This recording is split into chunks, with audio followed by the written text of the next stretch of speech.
Miranda Lambert opens the conversation, discussing the chaotic nature of creativity and how it often mirrors the turbulence of the mind. She and Joe Rogan agree on the difficulty of managing cluttered thoughts, with Miranda expressing frustration over feeling mentally messy. Joe comforts her with the idea that being a creative person lends itself to this complexity, that the chaotic mind is part of the creative process. Both acknowledge this can be used as an excuse, but also as a bond among creatives who understand each other's struggles. The dialogue touches on how managing creative energy often requires learning to tolerate the messiness and finding solace in productive outlets. The discussion also ventures into the sensory challenges involved in creative professions, highlighting hearing loss in musicians. Miranda admits to struggles with hearing, sharing anecdotes about water in her ears and longtime use of in-ear monitors, devices she still finds difficult to get accustomed to. Joe and Miranda exchange stories about hearing protection, detailing how friends and family have suffered hearing damage due to occupations or hobbies involving loud noises, such as shooting or playing music loudly on stage. These real-life examples underscore the importance of protecting one's hearing while acknowledging that many creatives and performers contend with auditory challenges as part of their careers. A remarkable portion of the podcast centers on Miranda's involvement in cowboy-mounted shooting, a sport combining horsemanship and firearms in a fast-paced competitive environment. She explains how she began riding horses at age 30 and only recently started shooting revolvers from horseback, specifically during mounted shooting events where the firearms use black powder instead of live bullets, making it safer for horses and spectators. The sport involves popping balloons with accurate gunfire while riding a course, a challenge requiring intense focus, balance, and coordination.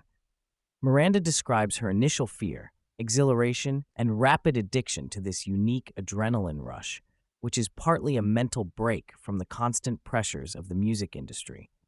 Joe expresses fascination with the sport's history and training value, relating it to ancient warrior techniques like those of the Comanche or Mongols, and marvels at the ability to control a horse while managing weaponry.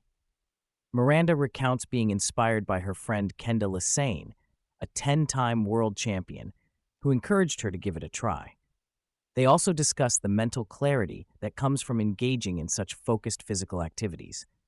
Both Joe and Miranda relate it to their pursuits, Joe's archery and pool games, and Miranda's mounted shooting, emphasizing how the concentration required helps push aside other worries and promotes mental rejuvenation. Miranda and Joe delve into how taking time away from their respective crafts is essential for maintaining creativity and mental health. Miranda talks about deliberately carving out time for rest and recreation, particularly during the winter months, which contrasts with the relentless pace of touring and performing from spring through winter. She emphasizes the value of finding hobbies that require full engagement physically and mentally, to act as a reset button and avoid burnout. This approach is mirrored in Joe's advice to comedians and artists to pursue outside interests, whether golf, fishing, or pool, to avoid obsessive fixation on show business. The conversation emphasizes that structured breaks help protect the creative battery, and reason why she's fully committed to hobbies like mounted shooting and golfing, even if she's not world-class at them. Joe acknowledges the challenge for driven people to insist on downtime, but frames it as a necessity. Miranda's mindset of embracing new activities later in life also reflects a healthy attitude toward growth and adaptation, reinforcing that nourishing the creative spirit often requires fresh experiences and sometimes embracing the try new things era of life. The interview touches repeatedly on hearing loss as a widespread occupational hazard for performers and those involved in firearms or loud environments. Miranda shares personal insights about her gradual hearing challenges, stemming from years of performing and being around amplified sound. Joe draws parallels from his background in music and martial arts, noting how protective devices like in-ear monitors and earplugs are critical to preserving auditory health despite their drawbacks, such as losing the energy of a live room. They discuss generational shifts in awareness, questioning when society began to understand the damaging impact of loud music and gunfire on hearing. Both reflect on their social circles, where many older friends suffer from significant hearing impairment and relate anecdotes about family members who've suffered hearing loss through occupational exposure, often compounded by neglect or dismissive attitudes toward aids and protection. The dialogue highlights the delicate balance performers face, protecting one's ears while staying connected to the intensity of live performance. Miranda reflects on her journey into music, starting as a teenager with no backup plan, but a natural talent and passion that guided her career path. She admits to struggling academically, but feeling a clear calling to music, viewing it as the only thing she excelled at. This led her to forgo traditional options like college and instead focus wholly on her singing and songwriting. Joe expresses respect for this singular focus and the fire it fuels, while also acknowledging that such an approach isn't advisable for everyone due to the inherent risks. The concept of fate plays a key role in their understanding of success, with both agreeing that despite the rational mind's doubts, the serendipitous chain of events that shaped Miranda's life feels like destiny. Whether meeting supportive mentors or aligning with opportunities, Miranda sees her career as a product of fate and circumstance, both an acknowledgement of luck and dedication. Joe adds that people like them who have made it often can't deny this sense of fate because their lives reflect a convergence of talent, timing, and perseverance. The podcast addresses the complex role of social media in shaping modern careers, especially for artists and comedians. Miranda expresses ambivalence about platforms like TikTok, recognizing their power to catapult new talent to fame, but also admitting a reluctance to fully immerse herself in them. She describes social media as a raging river of information, overwhelming and relentless, requiring constant vigilance and management. Joe and Miranda discuss using teams and assistants to curate content for them, allowing them to avoid addiction to scrolling or being drawn into social media's pitfalls, while still benefiting from its promotional power. They touch on younger generations growing up with social media, noting that no previous group of children faced this challenge. The conversation critiques performative social media breaks and the compulsive need some people have to announce their abstinence publicly. Miranda also highlights how her family uses apps to monitor and limit social media time, aiming to protect mental health and productivity. Both agree that while social media offers great opportunities, it demands careful navigation to avoid distraction, comparison traps, and anxiety.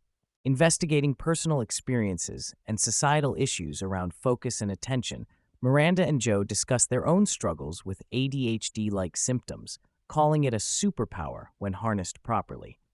They critique traditional education for stifling natural variation in learning styles and the widespread medicalization of attention problems, especially among children who are expected to conform to narrow behavioral norms. Both express skepticism toward over-reliance on medications, but acknowledge that stimulants like Adderall can have benefits, especially for productivity and creative work. The conversation broadens to the booming number of ADHD diagnoses and prescriptions, with Joe noting that about 45 million prescriptions were written recently in the U.S.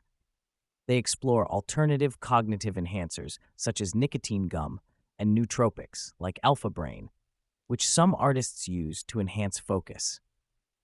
Miranda describes experimenting with nicotine products and making conscious decisions to avoid addiction, while also expressing interest in safer ways to optimize mental performance without resorting to powerful stimulants or addictive substances. Miranda shares a deeply personal connection with animals, especially dogs, dating back to her rural upbringing.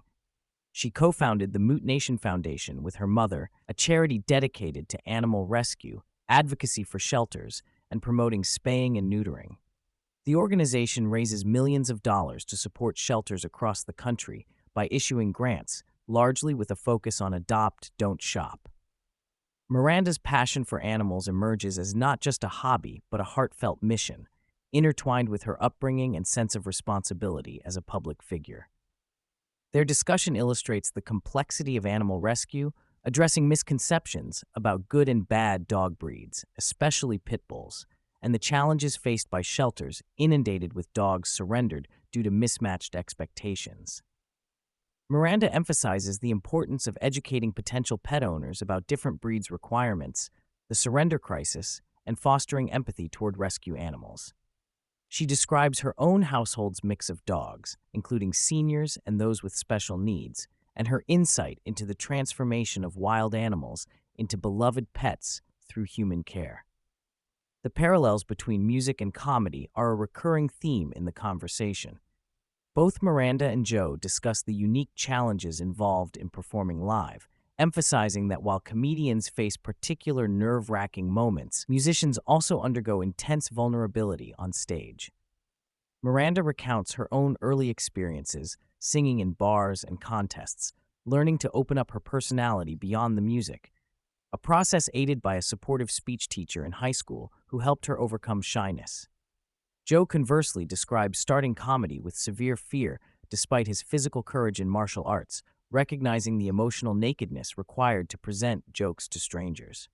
Both value the energy and camaraderie found in creative collaboration, whether co-writing songs or riffing in green rooms, and are inspired by working with talents younger than themselves. This shared respect for the discipline of live performance underscores how both crafts require continual development, vulnerability, and connection to audiences. Horses and horseback riding form an essential backdrop to Miranda's current interests. She describes the learning curve of starting riding at age 30 and the contrast between English riding lessons that focus on structured technique and Western riding's looser style. Although she's fallen multiple times, Miranda tells of working with trainers who emphasized Pilates and core strength for stability and control on horseback, making clear how physically demanding and technical equestrian pursuits can be. Miranda also discusses the nature of horses, their sensitivity, and protective instincts. She relates personal stories, such as how horses wear earplugs during shooting events, and the importance of trusting one's own abilities alongside the animal's cooperation. Joe shares fascination with the athleticism and instincts of different working dog and horse breeds, relating them to the evolutionary lineage of wolves and ancient horse trainers. The conversation reflects a shared reverence for the deep bond between humans and animals trained for cooperation and sport. Joe Rogan elaborates on his longtime passion for pool, explaining the nuanced mental and physical demands of the game. He describes how pool requires total concentration, hand-eye coordination, and mental calculation, including spins, angles, and English to control balls precisely on the table. Joe notes that mastering pool is an ongoing quest involving a rare in-stroke sensation, a flow state where everything aligns perfectly, driving players to return again and again despite the frustrations. The conversation touches on how some players use stimulants to achieve this heightened mental state, demonstrating the psychological hold the game can have.